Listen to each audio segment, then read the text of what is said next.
నమస్తే. నా ప్రభాత కమలంకు స్వాగతం. సుందరకాండ రామాయణంలో 5వ కాండ.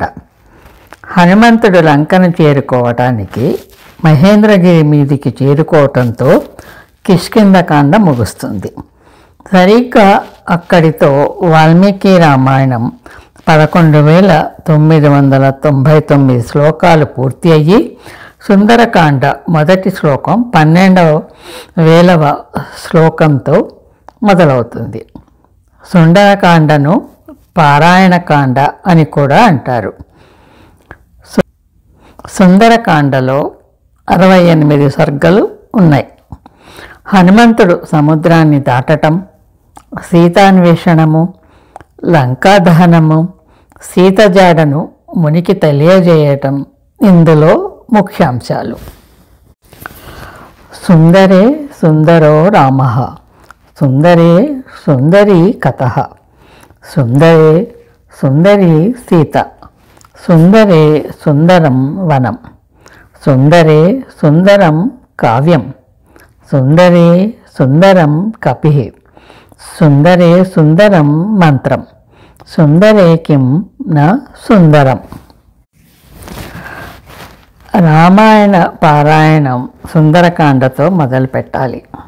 కిష్కింధకాండ తర్వాత మళ్ళీ సుందరకాండ చదవాలి అని ఈరోజు డాక్టర్ వాణి బి వెల్దుర్తి గారు కిష్కింధకాండ తర్వాత మళ్ళీ సుందరకాండ గురించి మనకి చెప్తున్నారు. విందాము. మిత్రులకు వాణి గారికి ధన్యవాదాలు. మిత్రులందరికీ స్వాగతం, నమస్కారం. వచన కవితలలో వాల్మీకి రామాయణం. రచన స్వరం డాక్టర్ వాణి బి వెల్దుర్తి. ఈనాటి అంశం సుందరకాండ. రామదూత హనుమంత రావణలంకలో సీతను వెతకగా బయలుదేరెను. భయము లేక మహేంద్ర పర్వతము మీద నుంచి ఆకాశ మార్గమున బడలికి తీరగా విశ్రమించునని సముద్రుడు పంపెను మైనాకుడిని. రామకార్యము పూర్తి కాక తాను ఆగనని ముందుకు సాగెను అంజనీసుతుడు ఆంజనేయుడు. శ్రీరామ రఘురామ జయహో. బుద్ధి బలముతో సురస నోటిలో ప్రవేశించి బయటపడెను. సింహికను లంకిని సంహరించి లంకానగరమున ప్రవేశించెను. సీత కోసమై అంగుళమంగుళమెతికెను. రాజసౌధములు, నిద్రిస్తున్న రమణులను, పుష్పక విమానము, అంతఃపురమును చూసెను. అక్కడ ఇక్కడ ఎక్కడెక్కడో వెతికెను. మండోదరిని చూసి సీతామాతని భ్రమించెను. సీత జాడ తెలియక ప్రాణత్యాగము చేయ తలచెను. ధైర్యము వీడక రామకార్యమును సాధింపగా మళ్ళీ ప్రయత్నించెను. అశోకవనమును చూసెను. క్షణమాలిస్యము చేయక సీతాన్వేషణలో నిమగ్నమయ్యెను. సిన్సుపా వృక్షాన్ని ఎక్కి అన్ని దిక్కులా పరికించి చూసెను హనుమంతుడు సీతకై. రఘురామ జయహో. మాసిన చీరతో మనోధైర్యముతో శుష్కించిన దేహముతో ఉన్న స్త్రీని అంజనీసుతుడు చూసెను. ఋషముఖ పర్వతము మీద నుండి రావణుడు అపహరించుకుపోయిన ఇంటి ముఖార విందము ఇదే అని గుర్తు తెచ్చుకొనెను. తాము రామునికి చూపిన సొమ్ములు బోలిన సొమ్ములు చెట్టు కొమ్మలకు వేళ్లాడుతున్న దృశ్యము చూసెను పవనకుమారుడు. రఘురామ జయహో.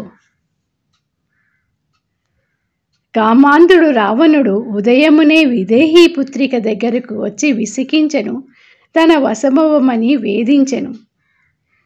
పతివ్రత శిరోమణి సీత రాముని దలిచి లంకాధీశుడు గడ్డిపోచతో సమానమని దానిని రావణుని ముందు వేసి ఆత్మస్థైర్యముతో సమాధానమిచ్చెను. రామచంద్రుని నన్ను విడదీయ నీతరమా? రాముని వేడి నన్ను ఆయనకు అర్పింపుము వేగమే, లేని పక్షమున నీకు చావు నిశ్చయమే అని పలికెను. సీత మాటలను సహించలేక ఆమెను బెదిరించెను దశకంఠుడు దయలేక. నీకు ఇచ్చిన ఏడాది గడువులో 2 మాసములు మిగిలి ఉన్నవి. అంతలో నీవు లొంగకుంటే రాక్షస వనితలకు నిన్ను ఆహారముగా వేసుటే జరగనున్నది అంటూ రావణుడు వెడలను తన అంతఃపురమునకు. జానకిరామ జయహో. రాక్షసశీల మధ్య సీత శోకించెను, రాముని దలచి దుఃఖించెను. త్రిజట తన స్వప్న వృత్తాంతము రాక్షస వనితలకు చెప్పెను. రాముడు లంకకు వచ్చి సీతను ఉత్తర దిక్కుగా తీసుకుపోతాడనెను. సీతను బాధించవద్దని, ఆమె శరణు వేడమని వారికి చెప్పెను. శరణు వేడిన రాక్షసులకు సీత అభయమిచ్చెను.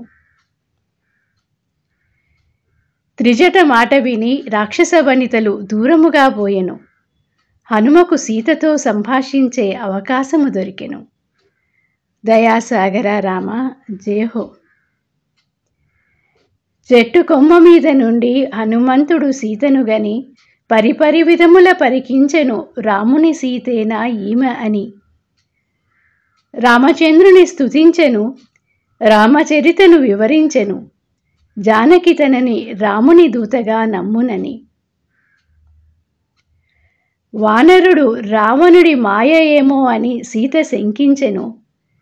సీత హనుమానము తీర్చగా జానకి రాముని గుణములను వర్ణించెను.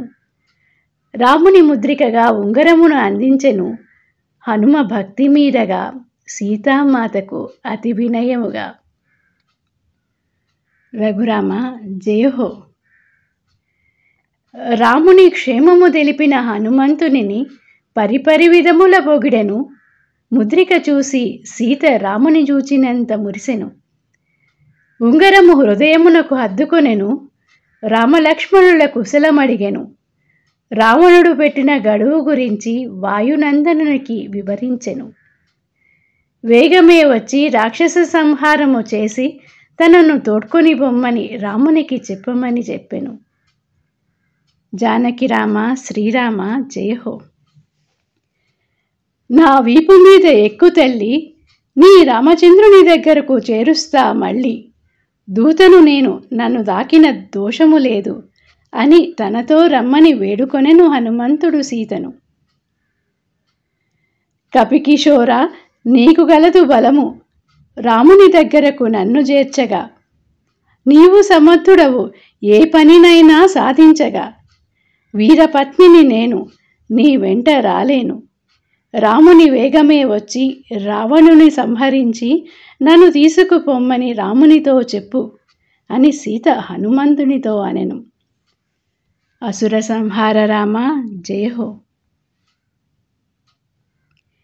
సీత చెప్పిన కారణములు విని ఆమె ధైర్యము గని హనుమంతుడు అభినందించెను సీతామాతను.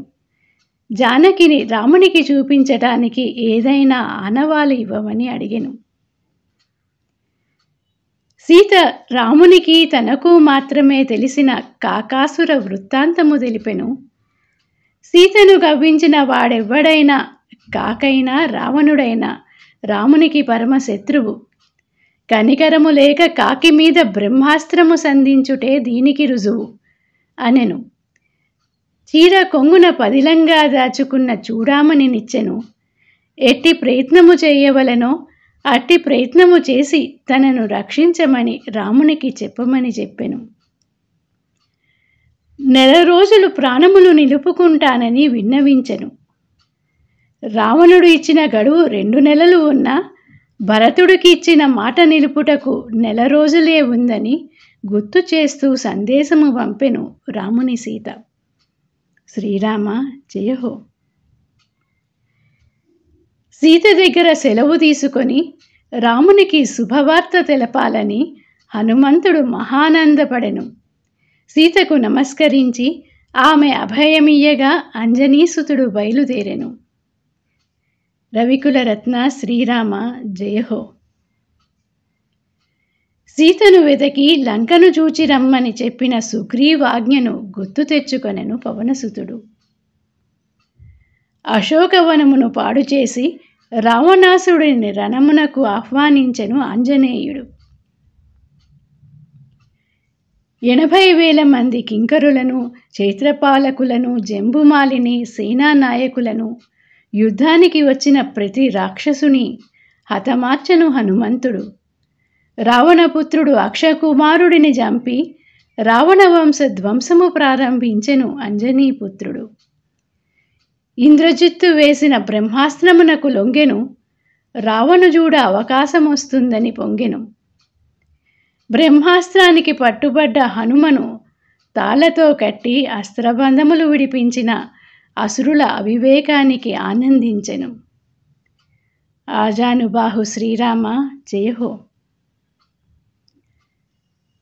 రామదూత హనుమంతుని నేను సుగ్రీవాజ్ఞతో సీతను గనుగొన బయలుదేరినాను.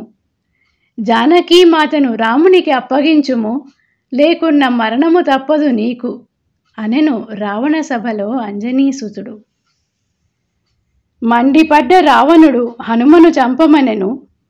దూతను చంపుట న్యాయముగాదని విభీషణుడు నివారించెను. కోతికి ఇష్టమైన అవయవము తోకగాన దానికి నిప్పుబెట్టుటే వీడికి తగిన శిక్ష అని రావణుడు ఆదేశించెను. తాను పతివ్రతనైతే అగ్ని హనుమంతుడి ఎడ చల్లబడాలని సీత చేసిన ప్రార్థన విని అగ్ని తన సహజ గుణమును వీడి మంచులాగా చల్లబడెను. హనుమంతుని తోక కాలకుండా చూసెను.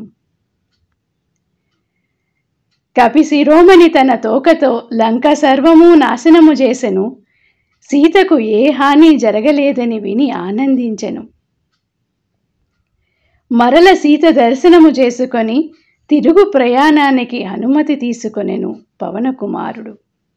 రఘురామ జయహో. మళ్ళీ 100 యోజనముల సముద్రమును లంకించి వానరుల దగ్గరకు హనుమంతుడు చేరెను. చూచితి సీతనని వారికి తెలిపెను.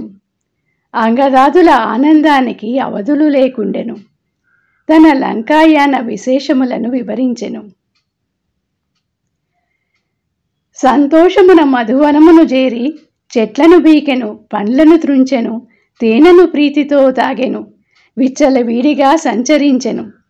కపుల దుశ్చేష్టలు సుగ్రీవునికి వనరక్షకుడు దధీముఖుడు తెలిపెను. వానరులు మధువనమున స్వేచ్ఛావిహారం చేశారంటే వారు కార్యం సాధించారని వారిని క్షమించమని సుగ్రీవుడనెను. రామలక్ష్మణులందుకు ఆనందించెను. అంగదాది వీరులతో కలిసి హనుమంతుడు కిష్కింధకు చేరి రాముని గొలిచి పతివ్రతా శిరోమణి సీత జీవించి ఉన్నదని, రావణుని లంకలో సీతను జూచితినని వివరములు విన్నవించెను అతిభక్తితో రామచంద్రునికి. తనకు సీతకు జరిగిన సంభాషణ వివరించెను. చూడామణిని చూపించెను. వేగిరమే వచ్చి రావణ సంహారము చేసి తనను రక్షించమని సీతామాత చెప్పమని చెప్పిందని చెప్పెను. శ్రీరామ జయహో. సీత కష్టములు విని రాముని మనసు కలవరబడెను. త్వరగా ఆమె దగ్గరకు పోవాలని తొందరపడెను. సీతారామ జయహో. కాలము కలిసి వచ్చిన అనతి కాలములోనే కార్యము సిద్ధించును. 100 యోజనముల సముద్రమును దాటి లంకాపురము చేరి రాముని క్షేమమును సీతకు తెలిపి రామచంద్రుని ముద్రికను ఆమెకి ఇచ్చి అయోనిజ అభిమానమును గొని సంభాషించి రామునికి చూపించడానికి ఆనవాలుగా ఆమె చూడామణిని గొని రావణపుత్రుని సేనను హతమార్చి రాముని గురించి రావణునికి తెలిపి లంకను గాల్చి మరల 100 యోజనముల సముద్రము దాటి వచ్చి శ్రీరామునికి చూచితి సీతనని సంతోషకర వార్తను తెలిపెను. 1.5 రోజుల్లోనే ఇది అంతయు సాధించెను హనుమంతుడు. భగవంతుని కృప, భక్తుని భక్తే దీని రహస్యమా రామ జయహో. శ్రీ సీతారామ పట్టాభిషేకం. అయోధ్యలో దేవతల సమక్షంలో పుణ్యతీర్థములతో బ్రాహ్మణ శ్రేష్ఠులు సీతారాములకు అభిషేక కార్యక్రమం జరిపెను. వశిష్ఠుడు శ్రీరాముని శిరస్సున కిరీటము అలంకరించెను. సుందరకాండ పారాయణం తర్వాత శ్రీ సీతారామ పట్టాభిషేకం ఘట్టాన్ని చదువుకోవాలి. అందుకనే ఇక్కడ సీతారామ పట్టాభిషేకం గురించి తెలపటం జరిగింది. వచ్చే వారం యుద్ధకాండ. అంతవరకు సెలవు మరి. నమస్కారం. ఓం తత్సత్.